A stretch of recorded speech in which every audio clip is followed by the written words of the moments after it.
Alright, we got another $2 video request. This one is Ben 10 goes through 3 rounds of a Dragon Ball Gauntlet. And keep in mind, for the first 2 rounds, he does not have Alien X. That's exclusively for the 3rd round. So for the first round, how far does Ben make it through Dragon Ball with just his regular aliens? As in, every alien he has besides Alien X. And honestly, in the Dragon Ball universe, aliens like Feedback and Clockwork are going to be extremely useful, especially Feedback, since a lot of characters in Dragon Ball use energy attacks. There's only so far that Waybig would really go, honestly, because despite his power output, it's not really going to stack up to current Dragon Ball. Seeing as Feedback was able to redirect the energy of the Big Bang, or a Big Bang-like attack, I could see him being able to handle attacks from like Battle of Gods, maybe Resurrection F characters, as long as I'm talking about like energy attacks, because physically, Feedback's not tanking anything like that level of those arcs.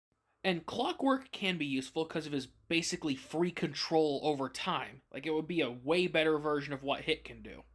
But again, the biggest hindrance here is going to be the speed and strength. Because although his abilities are incredible, I just do not see him being able to really stack up physically, speed, or strength-wise with these characters.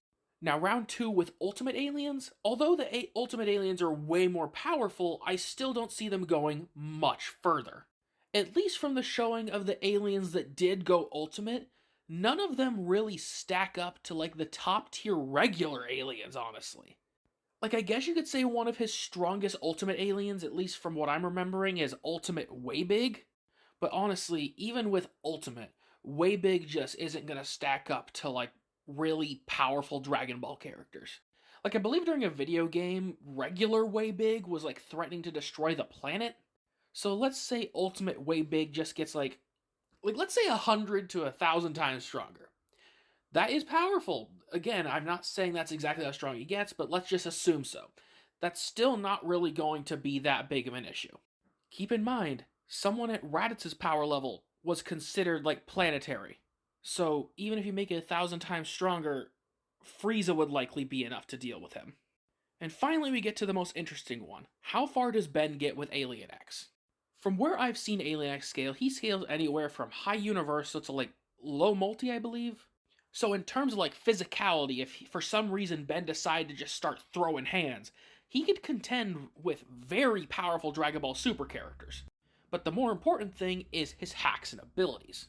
He'd effectively like have the abilities of the angels, but being significantly weaker of a character, if that makes any sort of sense.